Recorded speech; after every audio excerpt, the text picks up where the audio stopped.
So on this review, what about this guy? How would I rewrite this? Because I can't solve that. Log to the 2. X to the 2. Yeah. X to the 2 equals 49. How am I going to get X? Yeah, we said that silly. X to the second sounds much better. We're like X to the 2th is 49. What are we going to do to get X by itself? Square. Yeah, what's X? Beautiful. Coo, people. All right. Let's take a peek then at number, ooh, no, let's go 51. Alright. Any ideas? We can multiply both sides by 2. True, I could, and that's okay. Let's say some other options because I want people to know we don't have to multiply by 2. We could distribute that 1/2. That is another option. What else can we do? That's a good question. We cannot divide by 16. The only thing you can divide by is those coefficients, and my coefficients are 1/2 and 1 right now. Yeah, what are we vibing of those? I feel like multiply by 2. Let's move instead of distributing that half. I'm down with that. Multiply by 2, multiply by 2. So I'm going to have log base 7 of x plus log base 7 of 8 equals 2 log base 7 of 16. You guys, my favorite log rule is to go pew pew, and I can't do that until I have 1 log equals 1 log. Ooh, he says to make this 1 log instead of 2 log, could I bring that 2 up? So on the right side, I would have log base 7 of 16 squared. Maybe Megan's going to write 256 here instead because she's feeling sassy with her blue sparkly nails. What am I going to do on this side to combine my 2 logs into 1 log? Yeah, you guys, if you've got addition between the two, you can combine those 2 logs into 1 log by multiplying their little components. What is x times 8 going to leave me with? 8x. Do I now have 1 log equals 1 log? Yes. Are we okay with that step to go from these 2 logs to 1 log? That's good. That's good. That's good. You can do that only when you're adding? Correct. When you're adding, we would get 8 times x. Exactly. It'd be x divided by 8 if we were subtracting. Perfect. Here we go. Do you guys agree I can go choo-choo and I've got 8x equals, are you okay if I write 256, which is 16 squared? He says, yes. Final answer. 32. Okay, we're on the back. I apologize that mine has a less than or equal to. Just make that an equal to. Okay, let's do this one together. Okay.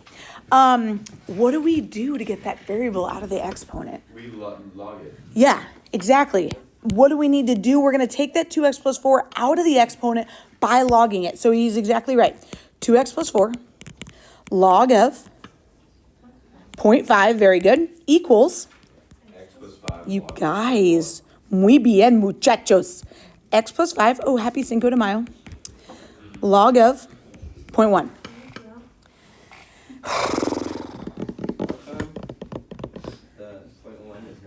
He's saying, why isn't the 0.1 my base right here? And I hear you, bud. When we log, you could make it any base you want. So I'm not going to write a base, so it's implied it's just base 10. So when you bring this out front, bud, I need you to know, boop, then it's just log of that number. My base, I'm not going to write it because it's just going to be base 10, just to make our lives a little easier. Gucci? Great. What do you want to do?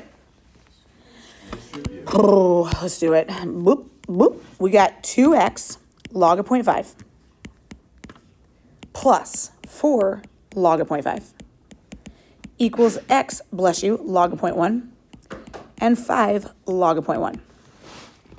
Now, in my last class, 2nd and 7th period yesterday, they're like, can we just go make this a decimal? Can we just go make this a decimal? Can we make all these decimals so that I'd have like not all these words? And I was like, sure, we totally could. I personally like to just write this as opposed to a whole decimal, but it doesn't bother me. It's whatever you'd prefer. At this point, you down with moving that x over? Yep. So we'll do a little subtract x log 1.1. Perfect. Minus x log 0.1. You guys, for my coronation party, I have a stand-up cardboard cutout of a British guard. What?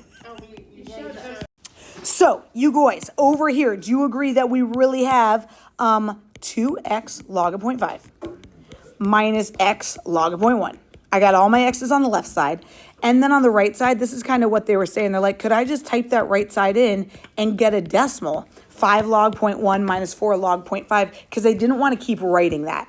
I was like, sure, I don't mind. And I get it. If you don't want to keep writing that, you could just totally type that in. What do we do to start getting my x's alone? Factor out an x, she says. Psh, can do this in your sleep. So we got a 2 log of 0.5 minus a log of 0.1, all being multiplied by x. Well, Talk to me. aren't there 2 x's in the first? There are, right? And I just factored it out so that if you distributed it, it looks just like it started. Okay. Yeah. Evan, this sage eucalyptus kind of matches your t-shirt today. The what? This color. Really? The right side, again, maybe you don't feel like writing all that. So you just type that in and you get 1 decimal. I'm fine with it. I don't know. For some reason, I don't mind writing it. Final step. How am I going to get my x? Divide what by what? Yeah, that whole right side. 5 log of 0.1 minus 4 log of 0.5. All over 2 log of 0.5 minus log of 0.1. Anyone get negative? Yeah. You did? Yeah. Oh, I don't think that's right. It is right. well, we're going to go check. Here's what we're going to do. I should. Avril, I agree. I felt very not good about it. Here's what I'm going to do. I'm going to go to the original problem. Avril, look at this. We're going to go back up here. And I'm going to type in my original 0.5 to the 2x plus 4. And I got this on the left side. Then I'm going to type in 0.1 to the that guy plus 5. And then all my worries go away because I'm like, shoot, it's right. That's crazy, but it's right. X is negative 9.539. These answers go to the whole worksheet. So if you just get this done, you done for the day, for the weekend, for the prom-izzle.